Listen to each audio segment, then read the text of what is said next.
All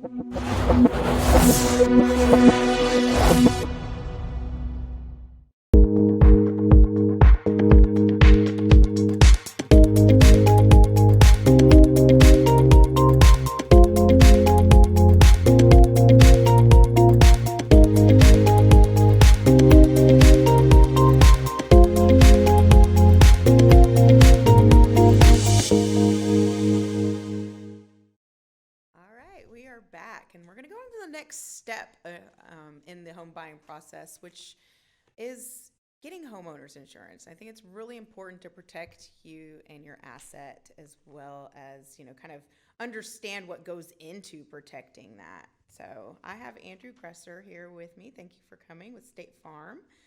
He has his own agency in the Heights area. So tell me a little bit about yourself and what got you into insurance. Yeah, no, thanks. So I own a State Farm agency in the Heights area there. Been with State Farm about 5 years now. And insurance is one of those things nobody likes to talk about it, I realize, but it's something I enjoy, and I enjoy helping other people, figure out, kind of like you said, how to protect their assets and those things that are important to them. So, we handle everything from auto insurance, homeowners insurance, life insurance, you name it. So we, have a full-blown holistic kind of approach to our agency. So, what are a few things that homeowners should think about that are related to picking their insurance company? Yeah, well, so I think things people generally think about when they're thinking about their homeowner's insurance is obviously protecting the asset itself, right? The dwelling, and of course protecting the things inside of it. But if you think about what insurance is for, it's to protect you and protect your assets. So, there's some other things that likely you should think about too as you're looking for a house, like, do you have a pool, right? What are the additional things that come with that? You got some added liability there, especially if you have young children, and you'll have other children over at your house, so the added liability exposure. Depending on where you're looking, maybe if you're closer to the coast, there might be an increased, wind risk and some different things like that. So location can have, a bit to do with that. And then, the property itself. Again, you think about the main structure, but, some properties will have, a separate structure. Maybe you have a garage apartment. Maybe you're going to be renting it out. So those are different, things you need to consider when you're thinking about how is my insurance going to relate to my property. Yeah, I know you've had a couple of stories you've told us in the past of things that have happened, like randomly with children playing on trampolines even. It doesn't even have to be a pool, just if you have kids at all, That's right. Yeah, there are certain things that are insurance agent's nightmare. I'm pretty sure we have all of them in my own backyard, so I'm a good steward of those things. But yeah, there's all sorts of different things you don't usually think about. Yeah. What was that story? Remind me again. Like there was something that happened, someone in a backyard, someone breaks their arm on your property. Yeah. I mean, ultimately, if someone is on your property that you allow to be on your property and they get hurt and there's some sort of negligence involved, then you're at risk. And your homeowner's insurance protects that and kind of covers that. Exactly. I think what are the differences? I think when I'm talking to clients of mine, I tell them be sure to shop it. Shop around, make sure like it's not just the best price that matters out there. Because what does that price get you? And that's kind of what the concern is, right? When you go in and get homeowners insurance, you got to make sure that you're protected. What are some of those things that people should look out for? Yeah. Well, it's a good question. I mean, I would tell you that you want somebody to look at your specific individual situation. So, I would caution anybody, if somebody can give you a homeowner's quote in 10 minutes, that's probably a problem, right? They didn't get to know who you are or even anything about your property. So, for us in my agency, it takes us a little bit of time to do that, So we need to gather some information, understand the customer a little bit, understand the property and their individual situation. And like you said, if there's other risks involved, we need to make sure we have the right and appropriate protection for all those different things. Whatever that may be, it's different for every person individually.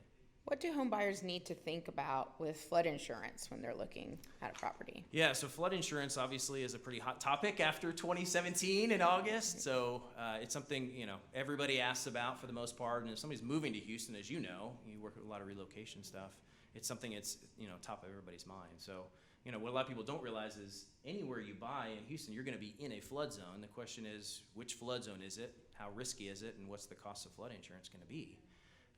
But I always say, I mean, it's one of those things, even if you're looking in an area that is a more risky flood zone, the 100-year flood zone, for instance, you have to take an individual look at the property. So use an example of, let's say, Meyerland, right? It's kind of known and, has a flood-prone area. Well, you're likely going to be required by your lender to get flood insurance for that reason. The risk of flooding is greater in that area.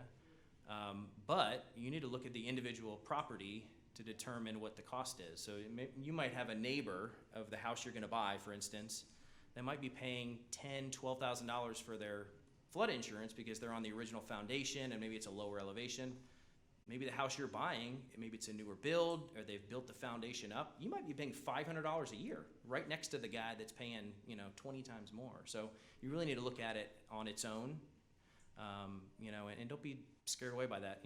Just like any insurance, flood insurance is based on risk. I know in my neighborhood, particularly, it's street by street, like one absolutely. street floods, the street over doesn't flood, and the next street does, and it can be every other street, which is totally insane to me, but it really does happen that way, that it really just matters on the individual house, the street that it's on, the block it's on, the lot it's on. It goes down to each tiny little thing makes a big difference. Yeah, talk to your neighbors too. You probably do this too as you're, walking around with customers and viewing, but, talk to the neighbors. What happens in a heavy rain event?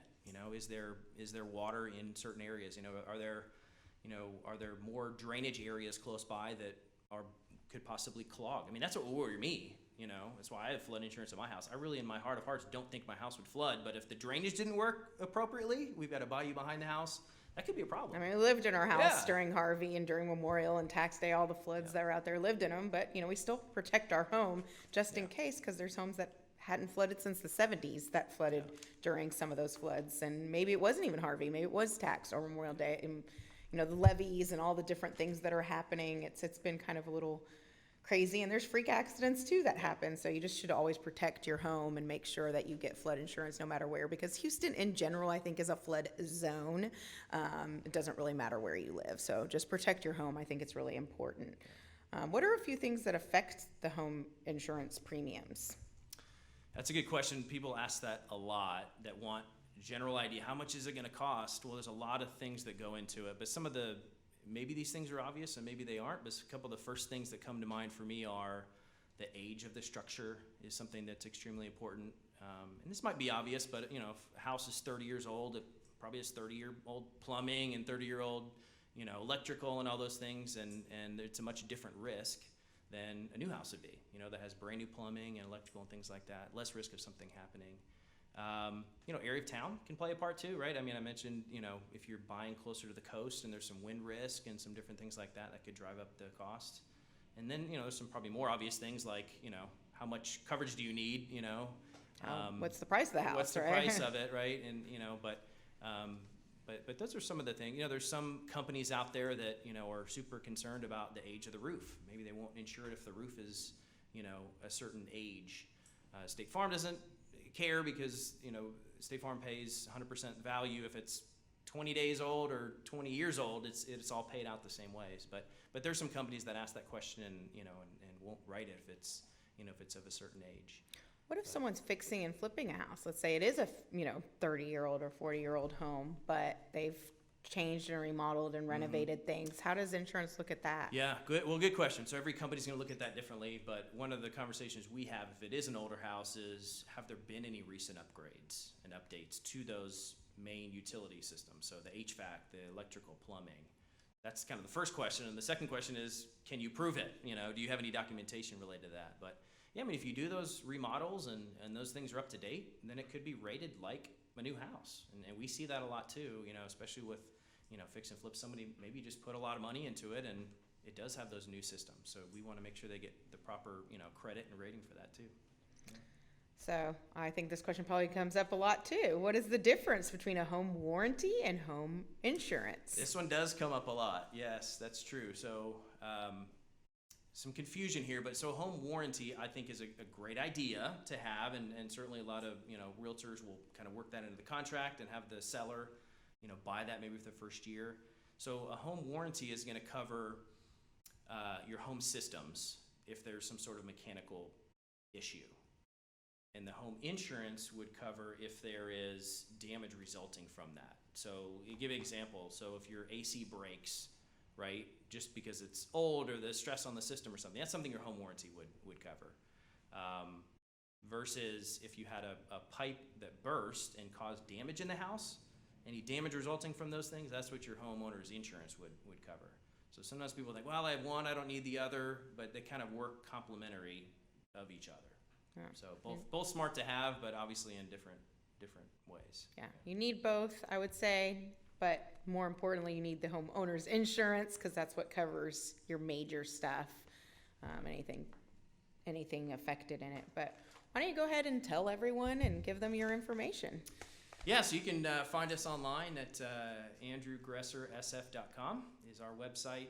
Certainly reach us at the office number 281-822-8850. Happy to help you that way too. Yeah, and please reach out to them if you need anything or have any questions regarding homeowners insurance. Great information. Even if you have currently homeowners insurance, it's always good to see what your coverage is and compare it. Because things are always changing. And I know the insurance world is changing a lot right now with COVID and everything else that's happened. So be sure to make sure that you are covered and protected and that your home is protected well. So give them your information one more time, Andrew. Great. Andrew Gresser. It's andrewgressersf.com. You can reach us at the office at 281-822-8850. Thank you so much for coming. We'll be right back.